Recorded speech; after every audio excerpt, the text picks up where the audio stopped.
तो आपने बताया कि आपने एंडोक्रिनोलॉजी में सेकंड फेलोशिप की आफ्टर पासिंग एफसीपीएस इन मेडिसिन। तो जी, एंडोक्रिनोलॉजी के बारे में हमारे यहाँ बहुत से लोग इसके बारे में नहीं जानते। तो आप क्या बताते हैं एंडोक्रिनोलॉजी होती क्या है और किन बीमारियों के साथ पेशेंट आपके पास रेफर होते हैं?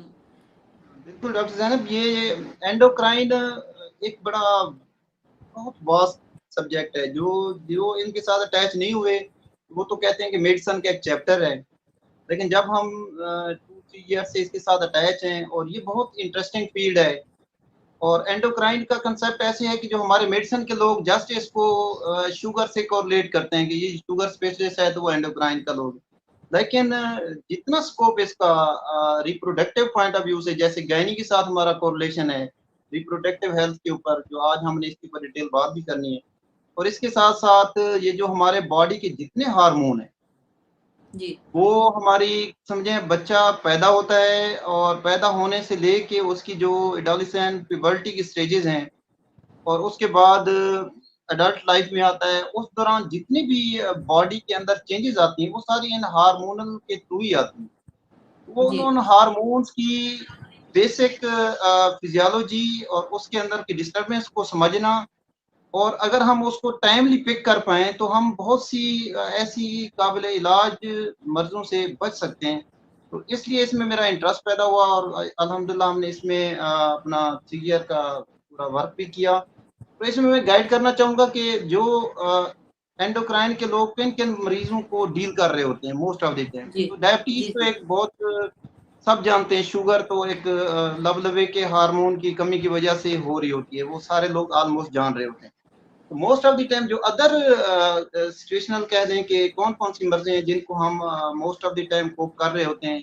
थायराइड हार्मोन है, जैसे नेक हमारा हर एक का एक थायराइड हार्मोन होता है जो बेसल मेटाबॉलिक रेट को मेंटेन कर रहा होता है। उसकी कमी, ज़्यादती के साथ जितनी मर्ज़ें होती हैं, और उसका प्रेगनेंसी के साथ भी एक बड़ा रोल है। उसको भी हम काफ़ी चीज़ें उसमें हम देखनी होती हैं कि कौन-सी दवाई किस ट्राइमेस्टर में है। और जो कंसीविंग इनफर्टिलिटी में भी थायराइड का बड़ा एक इम्पोर्टेंट रोल है। और इसके साथ-साथ कुछ यंग जनरेशन, जो मैं एक इम्पोर्टेंट बात बताना चाहूँ, जो बच्चे जब जैसे पैदा होते हैं तो उन्हें न्यूट्रिशनल रिक्वायरमेंट होती है। पैदा होने के बाद 2 साल से ऑनवर्ड उसका ग्रोथ हार्मोन उसकी ग्रोथ कराता है। इसी जी, तरह 9 से लेकर 11-12 साल तक वो उनकी पिवटल स्टेज शुरू होती है। इन सब सिचुएशन में किसी की ग्रोथ रुकी हुई होती है, हाइट सही नहीं बढ़ रही, छोटे कद के बच्चे कह लें, और किसी की जल्दी ग्रोथ होना शुरू हो गई। मसलन कि जो सेकेंडरी सेक्सुअल करैक्टर हैं वो 11वें-12वें साल में आने होते हैं। वो अगर 6-7 साल की उम्र में आना शुरू हो गए, वो भी एक एब्नॉर्मल है, उसको जल्दी पिक करना और प्रॉपर इलाज कर लेना, उसकी एक टोटल आइडियल हाइट को हम जो उसने गेन करनी होती है उसको रोकने से हम बचा सकते हैं। इसी जी, तरह ये तो हो गए छोटे कद के मसाइल हो गए, वेट का ज़्यादा हो जाना, और इसके जी, साथ-साथ थायराइड के मसाइल कह लें, और थायराइड के साथ-साथ ज्यों-ज्यों बच्चा ग्रो करता है, फीमेल्स में ख़ास तौर पे, जैसे आप गायनेकोलॉजिस्ट हैं, उसमें अक्सर जी, हम देखते हैं कि चेहरे पे एक्स्ट्रा बाल्स, जिसको हम हिर्सुटिज़्म भी कहते हैं, कि मेल पैटर्न में और ख़वातीन में एक्सेसिव बहुत ज़्यादा बाल का ग्रो कर जाना, वो भी एक जी, डिज़ीज़ का हिस्सा है, डिफरेंट पार्ट ऑफ डिज़ीज़। तो उसको भी हमें इवैल्यूएट करना चाहिए।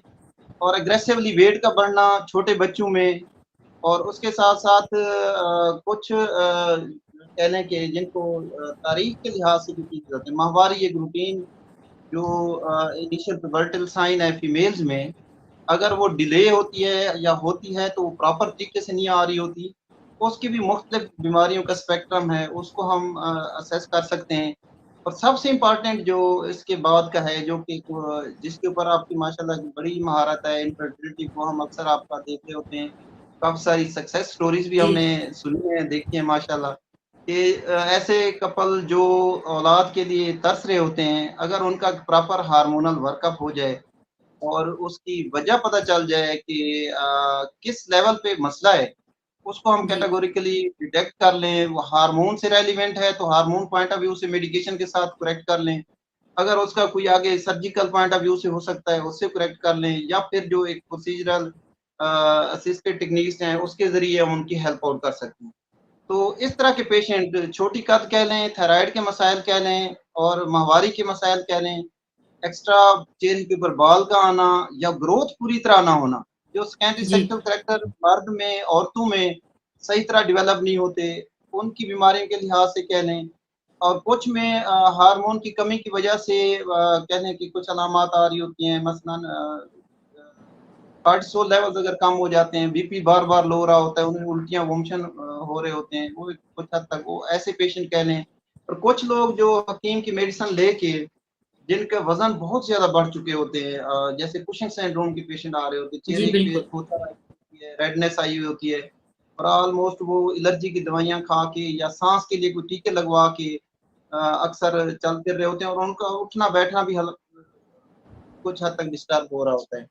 और कुछ मामलात हैं जैसे यंग लोगों में मिडल एज में कह लें कि पिट्यूटरी के मसाइल हैं, जैसे किसी का कद अपनी रूटीन से ज़्यादा बढ़ा हुआ है, पिट्यूटरी में जी, कुछ ट्यूमर्स हैं, अगर वो एक्स्ट्रा ग्रो कर रहे हैं, चेहरे का साइज़, हाथ-पाँव की उँगलियों का साइज़ बड़ा होता है, वो बताते हैं कि मेरी जो फिज़िकल अपीयरेंस है वो बहुत जल्दी से रैपिडली चेंज हो रही है, और जी। जैसे एक्रोमेगाली के बिल्कुल केसेस सर, होते हैं। आप आपसे इस पहले तरह से मैं आपसे पहले जो हम इस तरह के हार्मोन पेशेंट थे वो लाहौर रेफ़र करते थे। थैंक यू सो मच कि आपने हाँ, बताया कि मुल्तान में भी स्पेशलिस्ट मौजूद हैं और अब आपको बिल्कुल। लाहौर जाने की या दूर जाने की ज़रूरत नहीं है, क्योंकि बहावलपुर और उसके पेरिफेरी और मुल्तान और उसके पेरिफेरी से ऐसे जितने मरीज़ हैं, वो लाहौर रेफ़र किए जाते थे कि जी बड़े डॉक्टर के पास चले जाएँ, आपका मसला जो है वो बड़ा है। तो अब ये बड़े मसले, अच्छा, इसका मतलब है मुल्तान में बैठ के आप हल कर लेंगे।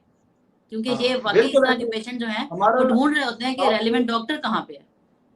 बिल्कुल, बिल्कुल। डॉक्टर ज़ैनब, मैं आपको बताऊँ कि जो आपके तवज्जुह से निश्तर मेडिकल यूनिवर्सिटी में हमारा एक एंडोक्राइन का शोबा है, वो पूरे जनूबी पंजाब में ओनली वन है। तो प्रोफ़ेसर डॉक्टर सलमा तनवीर ने एफर्ट करके उस